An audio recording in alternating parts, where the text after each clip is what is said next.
El siguiente es el tutorial de operación del host. Antes de poner en marcha la máquina, comprueba la caja de cambios.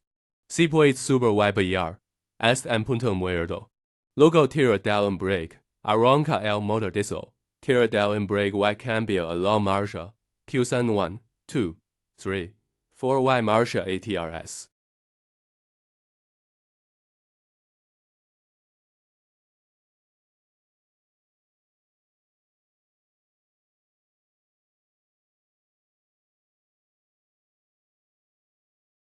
El cabrestante es en la parte superior. El lado izquierdo es el freno que evita que el cabrestante caiga. El lado derecho es el potenciómetro del freno, que es enrolado con cables de acero para evitar que el cabrestante caiga.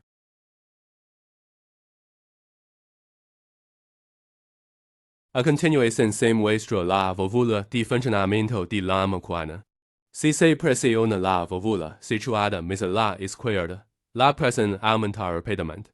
Si se gira la manilla en forma de flor de surlo hacia la izquierda, la presión se reduce y si se gira hacia la derecha, la presión aumentará.